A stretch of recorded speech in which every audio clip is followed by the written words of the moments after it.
I hated that I was also running a lot of the production stuff. So I felt like I was manipulating emotion. And that's really what our job is in the events world, is to take these people's emotions and say, I'm going to take you through this roller coaster. And I know that when this part of the day happens, I'm going to hit you at this super high, and it's going to, goes back to marketing. Like, I know that I'm going to create my call to action here right when you're ready to take action, because we just fired you up, or we just made you realize you need some sort of life change or whatever. What's up, guys? Welcome to the Return on Investment MF channel. It's your host, Zack ROI Williams. And this is the information your haters don't want you to hear about: becoming the most badass version of yourself in business.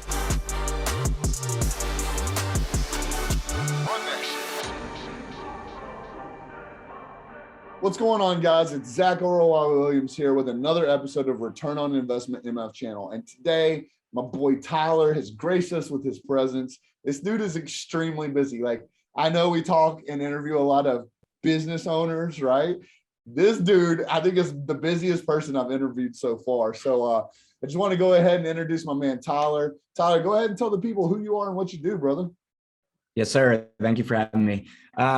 My name is Tyler Dozier. I am the COO of the event company 48/7 Live. That is one of Ryan Stewman's companies. Started really on the Break Free Academy side. As you see, BFA, I'm still in that office running their events and planning everything for him. And yeah, man, just a 27-year-old living the dream out here. That's awesome, dude. And I used to throw events myself, and I know it. Dude, it's always so funny. Even no matter how many successful events I've ever thrown, every one, until it's packed out, I'm like, it's gonna fail. It's gonna fail. Like, this isn't gonna work. And I'm always that stressed. All my friends be like, shut up, bro. Like, it's gonna do well. I'm like, I don't know, man. I'm freaking out. So I know what that's like, dude. And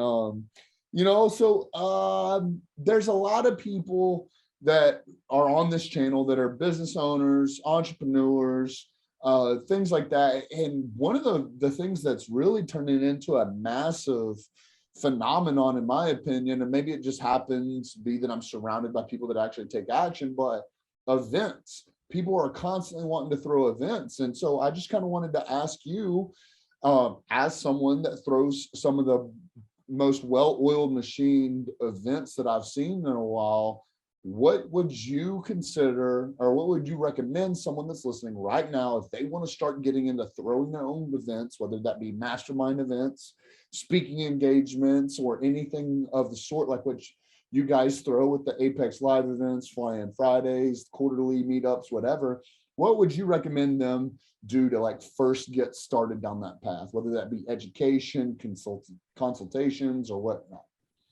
Yeah, there's a little bit of both in there, right? I think it's very important to educate yourself, because just like any industry, there are people that pretend like they know some things and they really don't. So you can consult all you want, but you've got to make sure that those people have your best interests out for you, right? So for me, when I consult with people, I'm like, hey, a lot of the time, if it's just paperwork, it's contracts, things like that, you've really got to get clear on what exactly that you want from the experience. If I'm wanting it to, just be some casual kind of get together, if I want it to be a little bit more formal, if I want them to walk in and gasp when they see the stage, I've got to kind of get a feel for what I want my production value to be. So educating some of those things and going to a lot of different events, and then not just doing it as an attendee, but doing it as somebody who's looking for, how can I take what's working well here and make it for my own? Basically, take what I want, leave what I don't. And so for me,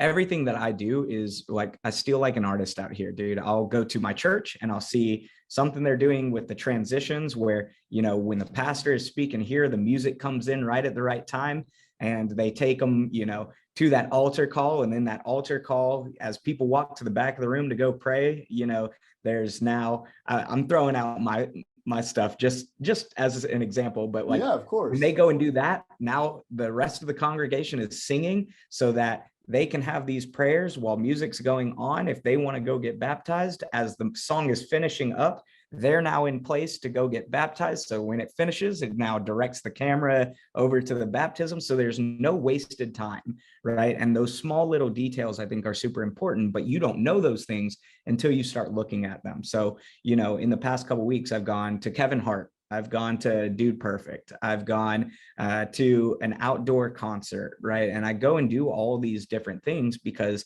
I feel that I can take something from each of them. I predominantly work in the corporate seminar type things, but the rap that people have always gotten on those is, okay, you're going to show up and you're going to listen to somebody lecture, and here's my slideshows, and some suit and tie that looks like he's got a stick up his ass is going to tell me how to live my life. And it's like, that's, for a lot of people, that's not real. I mean, you look at people like you and I, and I'm sorry, but like, that'd be a total snooze fest if I walked into that.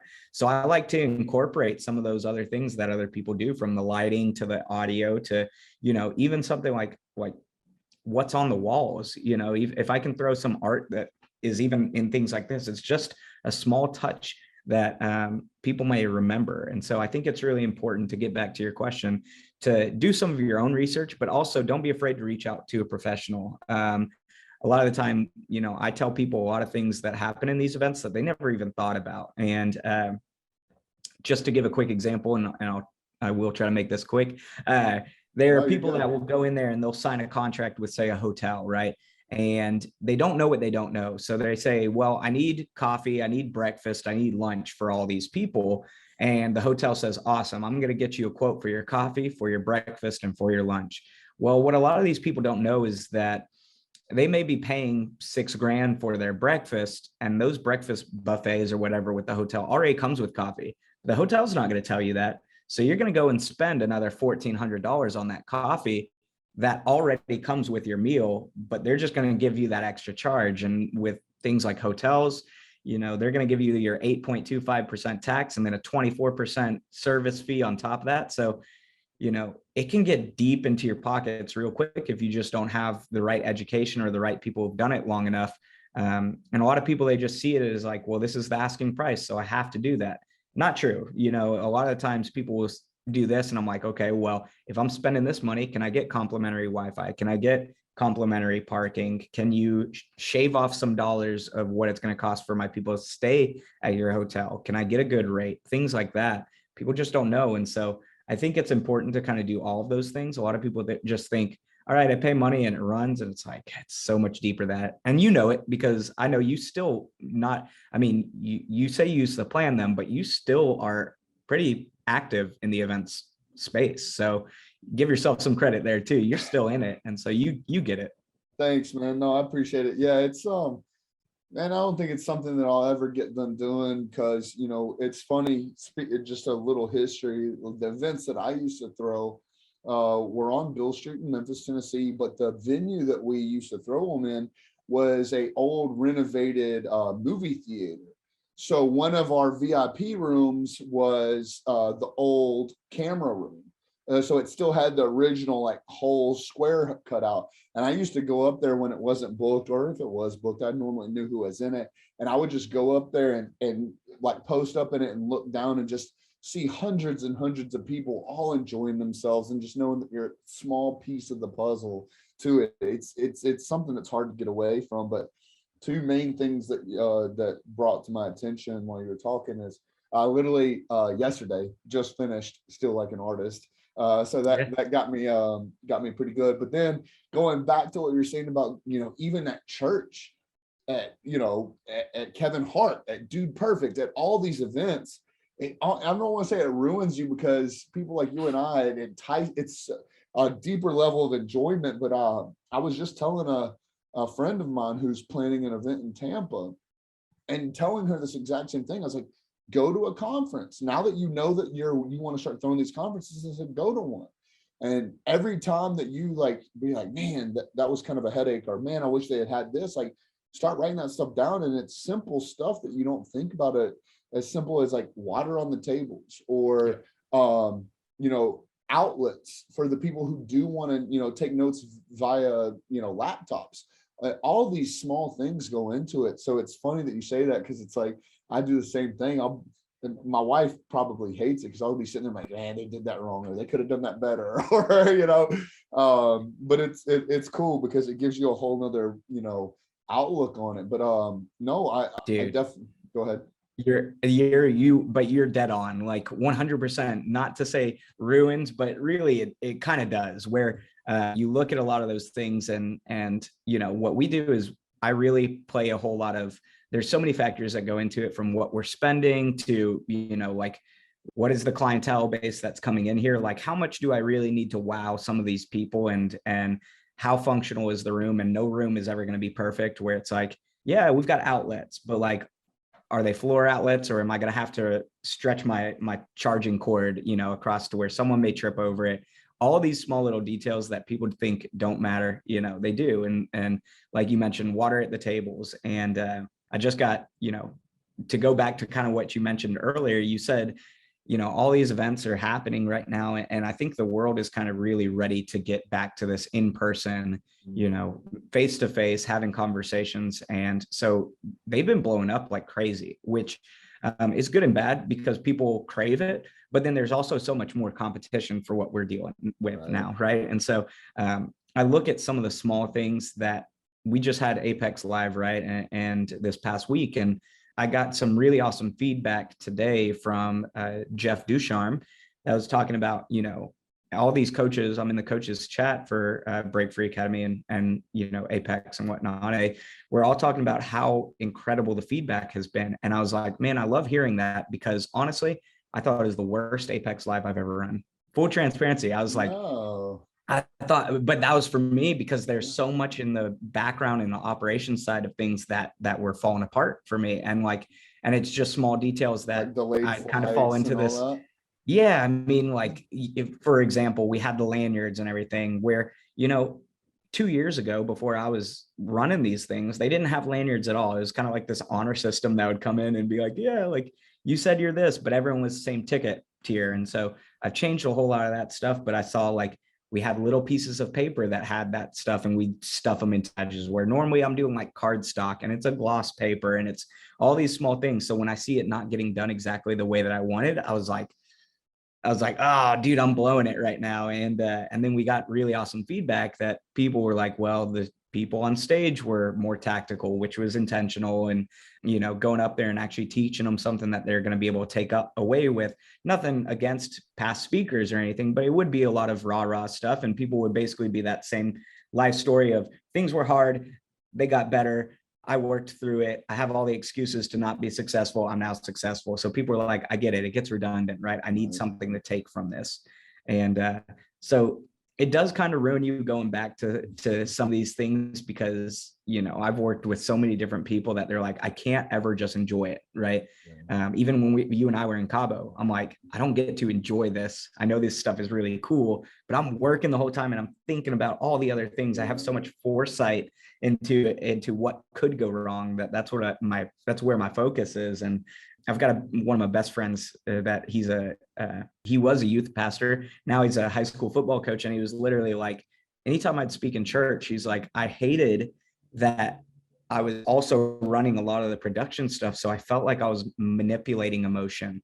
And that's really what our job is in the events world, is to take these people's emotions and say, I'm going to take you through this roller coaster. And I know that when this part of the day happens, I'm going to hit you at this super high, and it's going to, goes back to marketing. Like, I know that I'm going to create my call to action here right when you're ready to take action, because we just fired you up, or we just made you realize you need some sort of life change or whatever. And so it is interesting once you are no longer an attendee, but the person that's running that stuff. And it's fun. And I enjoy the, kind of like you looking down out of that camera box and seeing everyone have a good time. That's where my fulfillment and my fun comes in, because I'm like, all right, it's paying off, So the best part of the event for Apex Live was the message I got this morning from those coaches telling me that they've gotten great feedback. I'm like, all right, now I can finally breathe, because I just tore it apart in our Monday meeting. But it is what it is.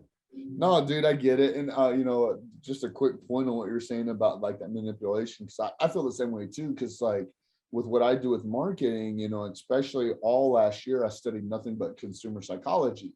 So like, I genuinely feel like there is a manipulation level there, but it goes back to that saying that like, if you genuinely believe in what your product or service is, you owe it to your prospect to sell it to them, right? And also like with what you guys do, I'm a huge advocate for Apex, not only in like what it's done for me and myself and my family and my clients, but just like me as a person. So like through all that, like I even feel like a lot of this, I have something that I've spoken on in a previous video was the placebo Yeah. effect, right? So like me, it's like, yeah, I understand some of that rah-rah stuff can get boring to some people, but to some people, like that's what they needed to hear right then, right there. And yeah, it might just be some sugar water, but that's what they needed to believe in themselves to go out there and change the world. So man, like you said, bro, changing lives is awesome.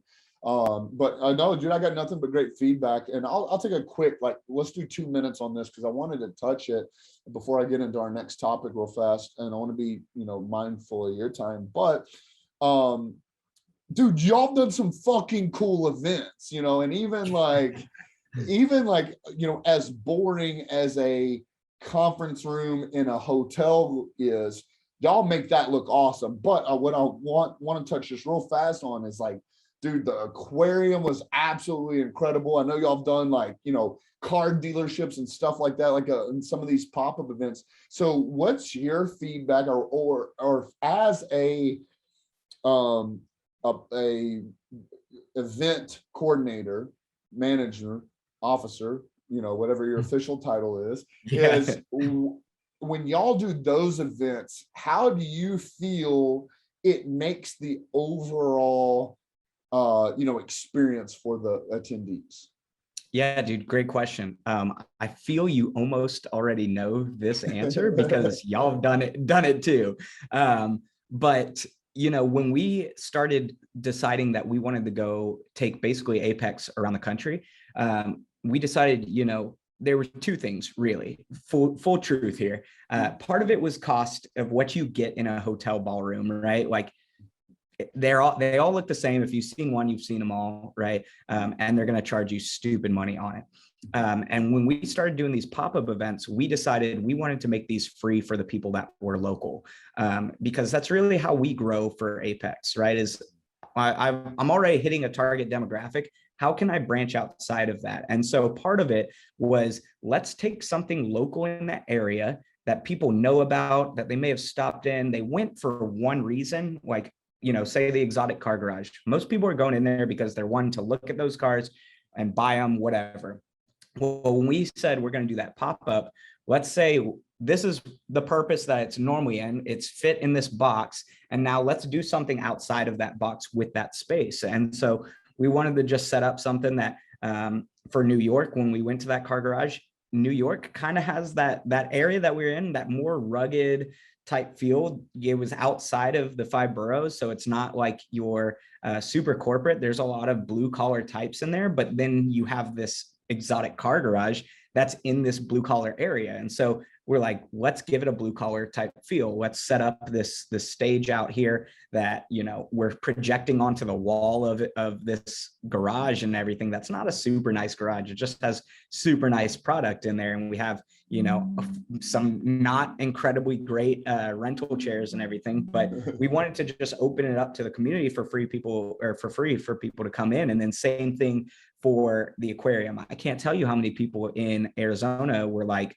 I come here all the time. Like, we have a membership here, but we would never think to do something like this. And I think doing something like that is super important, because when we do it, it gives you just a different feel than they come in and they're not feeling like this is a corporate conference. It gives it a more casual and fun feel that allows them to kind of emotionally open up and be more open to that stuff. Because if I put you in a ballroom and sat you down and then had a person in a suit and tie come up to you or speak on stage, you're like, all right, when are you reaching in my pockets? When we do these pop-up events, it's literally like, hey, we've got a cash bar here, we've got some food, and we're in a cool spot. You want to come hang out? And that's what we want them to feel. We want them to feel like we're meeting new people, we're connecting with like-minded individuals that are also driven. And now let's provide some value with the people that are on stage in a cool environment. And so, you got to speak with us or speak on our stage and everything when we were in Arizona.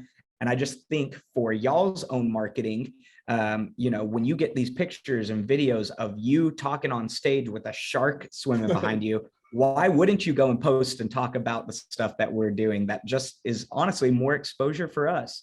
Yeah. So we've decided that, anything that we do pop-up wise, we're going to kind of keep that same theme. So as October comes around, we're going to be in Las Vegas, and yeah, I could go to any of these awesome hotels on the strip, but I was like, let's keep that same theme. And so we're going to do Area 15 Illuminarium, which is like these immersive experiences with 25 projectors in the room that sets the whole scene. And I've seen, you could look like you're in space and on the moon and everything, or you could be in a room full of diamonds and the whole walls and floors are all lit up like that. And the decorations are the same way. And I was like, let's do something like that. Again, I put someone on stage and that's what the room and background looks like. Sick. People are going to love that. Right. Dude. And honestly, we tried to do it at the world's biggest dispensary out there, but they had moved it over and the dates weren't available. But with all the statues and everything, we were like, this is kind of on brand. But, we're always looking for that unique, I would never think to do something like this type of experience for them. So, dude, no, that's so awesome. Yeah. We're just here to do cool stuff with cool people. You know what I mean? Bro, I love it, man. Yeah, dude. Man, I'm stoked for that. That's awesome. Well, I'll jump into our last two pretty quickly because I want to be, mindful of your time. So I kind of mentioned or segued some of this earlier. So you have a very, very, very stressful job. And I don't think I've ever seen you without a smile. I think maybe one time, but I think it was just because you were in a hurry, right? Like you had your quick but very muscular walk. And so how does someone who's constantly under so much stress, much like our aspiring entrepreneurs and business owners, how do you always come across as happy and genuine? Yeah, part of it is, I think for me as a person, I kind of default to happiness. Like I'm pretty blessed that that I have a lot of really awesome people in my life that pour into me and that I find joy in a lot of very small things. So I'm pretty naturally happy person. Now, absolutely is there stress 100%, pretty much all the time.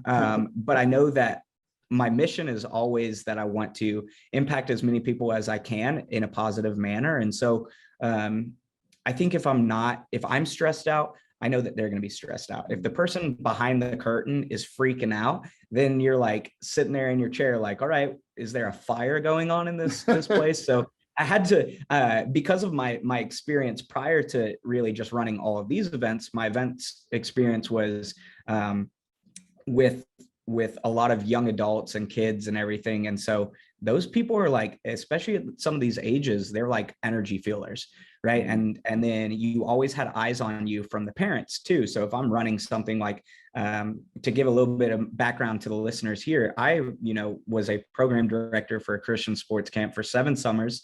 And then prior to that, I was in the music industry. So, I made music, and you can't really tell now, but back in the long hair, street clothes, Tyler, I was opening up for people like Machine Gun Kelly and Mac Miller in 2013, and Hops and Dizzy Wright, who's a Vegas native, like all these different types. We'd go and record at Snow the Product's house. And like, I got to be in that space and see a lot of these things and run a lot of our own concerts. And so I worked in the concert space.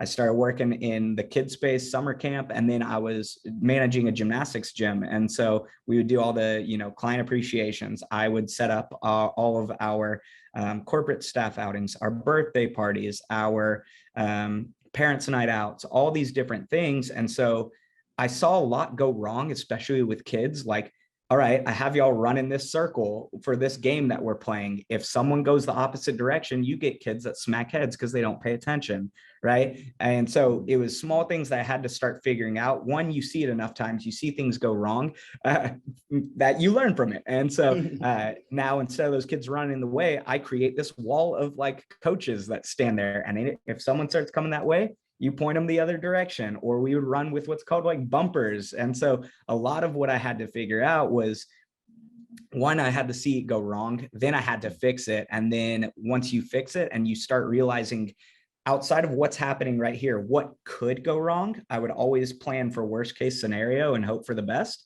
And so once I started planning that thing, if something happened, I've already created a contingency plan. So it really started coming down to how prepared are you and how much foresight do you have, that I was able to handle a lot of the stress. And when things go wrong, freaking out about it is not going to solve the problem.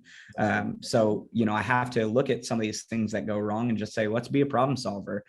So I've been blessed to be around the right people that have kind of helped me with that. But I also am lucky enough to have had experience running my own events since I was really 15 years old. I mean, we set up our own event.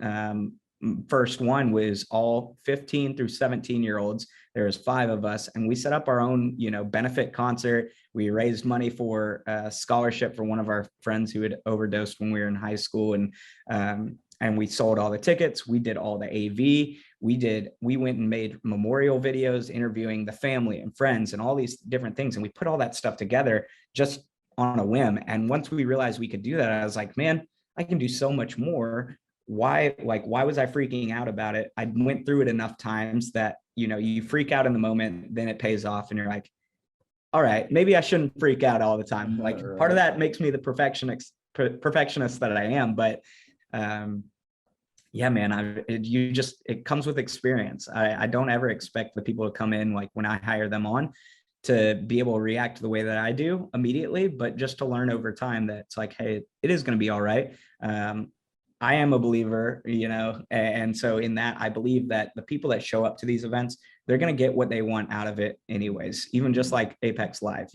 I'm over there trying to be, the Wizard of Oz over there and try to control everything and be like, I want them to feel this. And if this doesn't go right, then they're not going to receive what they want to receive. And at the end of the day, you see time and time again that I need to take the arrogance out of myself and the ego out of myself and say that I'm in control of your experience, and say, when you put the right people and the right things in place, it's just going to happen naturally and organically. And it's easier said than done, but I have to really keep telling myself that it's like, if they're meant to get it, they're going to get it. They're going to get what they need out of this. If this is, like you said, with the rah, like kind of people, their biggest limiting factor is themselves. And if they, heard that person rah them, and they knew what they were supposed to be doing, but they just needed the person to really kick them in the ass about it, then it worked out. And I need to quit saying like, well, it's all on me. It's not. It's a collective effort. And by having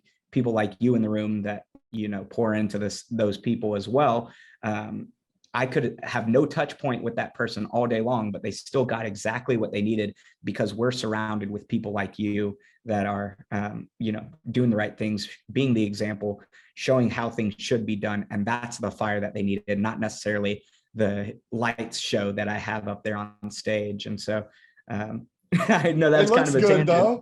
No, yeah, it sure does. Hey, I mean, look at your setup right here. Like that alone just can add to the legitimacy and confirmation that you're serious about what you're doing. And that's the vibe we want to give off too. No doubt, man.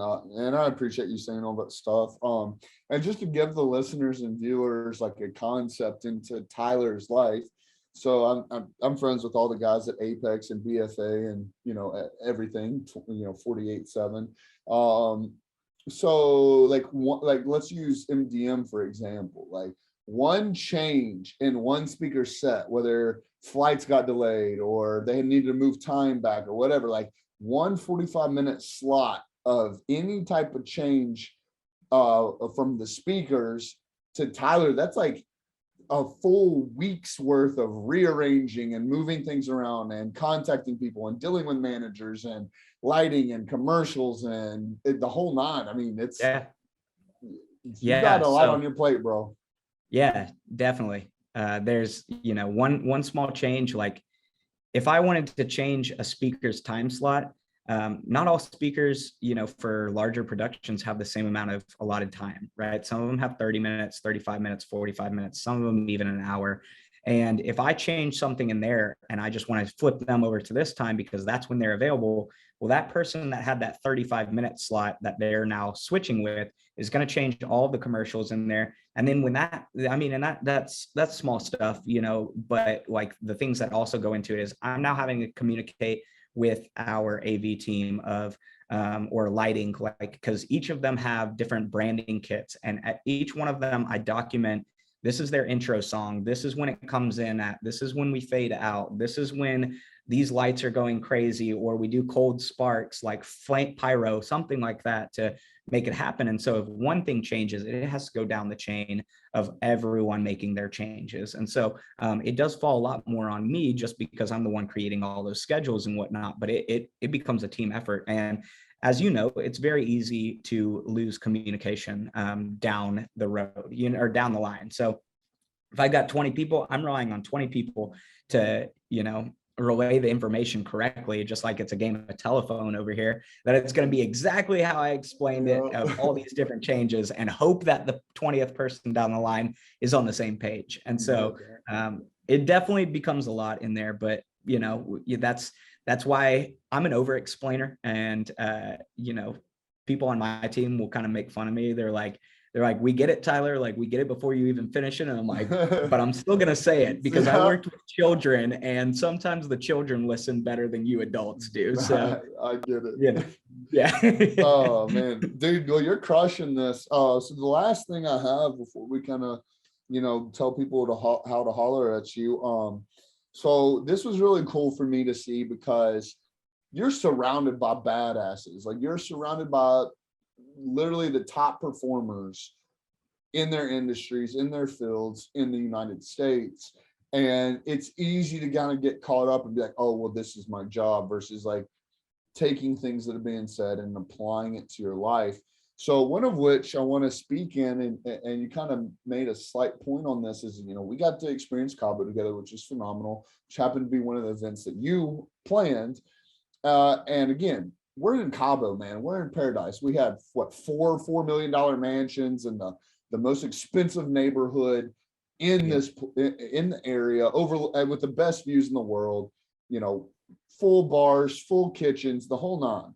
But not Tyler, right? Like, Tyler got to stay there, but Tyler was constantly busy.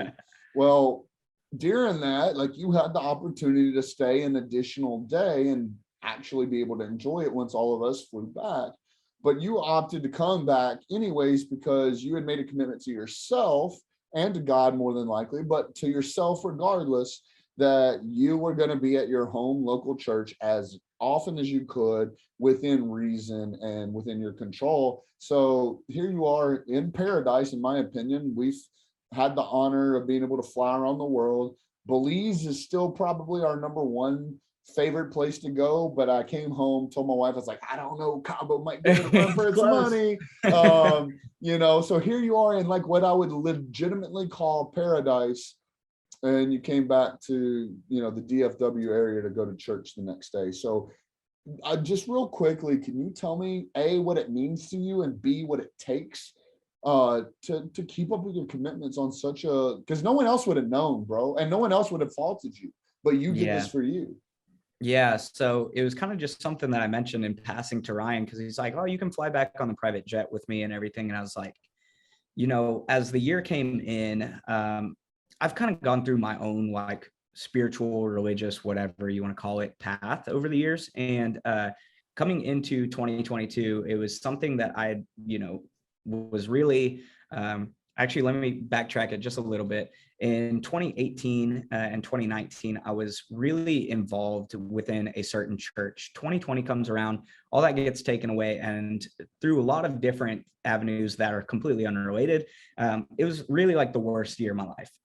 And so I started looking back at that year, and I said, well, what all occurred there? Obviously, COVID's a thing, right? That happened, and it was something that we all had to adjust to.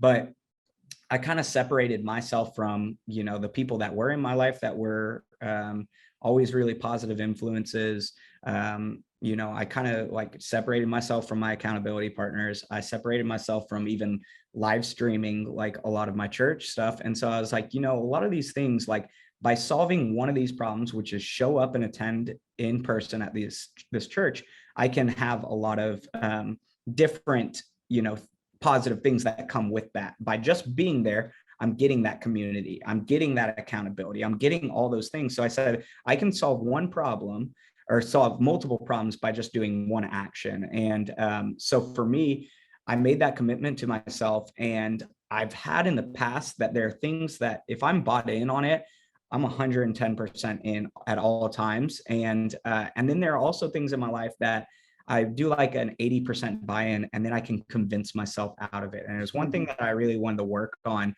and get better at. And so this was one of those things that I looked at it and I was like, I feel like emotionally I'm 80% in on this, but I'm not going to allow myself to negotiate with myself, you know? And so I kind of like listened in, like people like Kobe Bryant, and he said, I signed the contract with myself. I'm not negotiating. He's like, you know, he told the story of, I told myself I'd be in the gym every single day during summer off season and everything. And he's like, and it got really easy where I start saying, you know, well, I could do, but what if? And he's just said, nope, cut it off. Like draw that hard line and don't negotiate with yourself. And so I did the same thing that, you know, there are some days where I could have just said, oh, okay, I can stream in from Cabo, but I knew myself and I knew that if I'm around, you know, Paradise and everything, I'm going to want to do Paradise things. And that's not always, you know, sitting in your room at what would have been, I don't know, like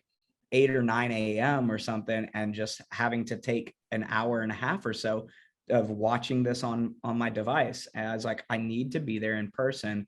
And so there have been a couple times this year where I've had to stream in just because it was actual work happening on those weekends, or if I'm doing some continued education where I'm, you know, out doing something offsite that I'm trying to better myself, a certification or whatever, because I do a lot of that too. And I try to utilize those weekends very well. There are just some times where I can't be there in person, but I am streaming in. So I think there's been 3 times this year, 3 weekends that I haven't been able to attend in person, but I haven't missed any sort of live streams. And so it was really important for me to say that, you know, if I'm not going to be the most disciplined person in the world, you better be as consistent as possible with this, because I knew for myself that I can falter at times of just pure discipline, because sometimes I lose that motivation. And so I had to work on that. And part of it was just saying, someone is presenting you right now with an out, a very easy out. What are you going to do? Who are you going to be? Are you going to be the person you say you are?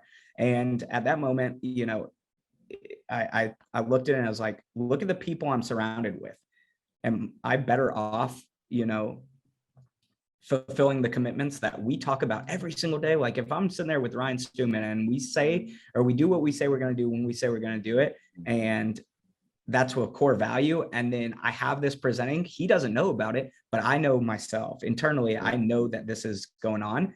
I was like, are you gonna take the easy out, or are you gonna do the thing that's difficult? And I had to choose what was difficult. And those moments when I do that has always grown me. It feels like if these are the steps I'm taking, when something hard is presented to me and I take the harder route, but the thing that I know I should be doing, those steps, it's like a huge jump right there. Yeah. And it ultimately just helps me grow as a person. So I've been working on that, where, you know, it used to be just say it in your head and then I have an easy out. When I started putting things to paper, honestly, and it's staring me on the wall right there, and it's like, you read this every single day. Are you about that life or no? Like if I'm writing it in like on my mirror in my bathroom and everything with an expo marker, if I see that and I'm not living by it, then I'm a real piece of shit, right? I don't want to be that person that looks at that every single day and says, failure, failure, failure. If I had it in my head, I would be more susceptible to just being like, well, you just failed once.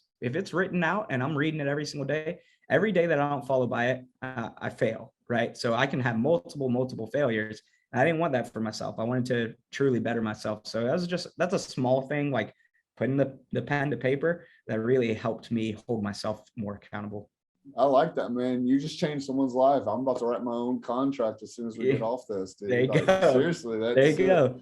You know, and of course we're constantly surrounded by guys, you know, fuck your excuses, right? So it's tough to be around someone like Ryan Stewman and then make an excuse for something that you gave a commitment to yourself. But honestly, too, like an added level is, how in the world are you going to make an excuse after listening in Cabo to Nick Santonastaso talk? Right. I mean, come on, bro. Like you can't make any excuses in front of that guy. Yes, sir. Man, that's sick, dude. you crushed this interview. This was super awesome. I'm super happy I finally got like 20, 30, 40 minutes to slow you down enough to just have a conversation. This is awesome. I know we get the pleasure of speaking every time I'm in Dallas, but man, thank you for this. I think the viewers and listeners are really going to enjoy this episode. And so tell everyone how they can follow you. And more importantly, man, like I want to try and, help you out. I know you had mentioned something about, consultants and hiring professionals for their events. Is this a service that you provide? And if so, how can people reach out to you to get some more information about it? Yeah, so the best place to really reach out to me is Facebook at Tyler Shane Dozier, and that's Dozier. And then really through like Instagram as well, which is official_Tyler Shane Dozier. But it is something that I do provide as a service. Really, I just want to help people. So like you jump in, you have questions, things like that.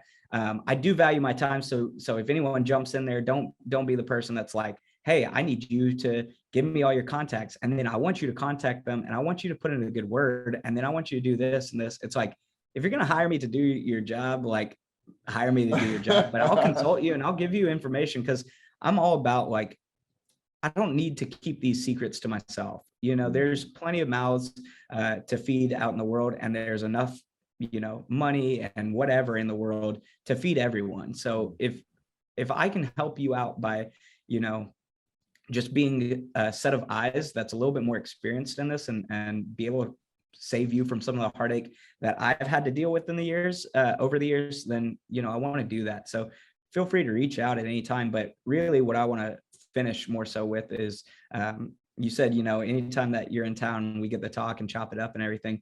But I haven't, gotten to really say to you directly, but dude, I always really enjoy the conversations that we have, and I have a massive amount of respect for you and the value that you provide when you come in there. You come in and you always do an incredible job of not going in there and being like, hey, buy any of my stuff, because we've seen some of that in the past, right? And those people don't last. You catch a fire under you, but then you're always about bringing people together and building relationships. And I think that's extremely valuable.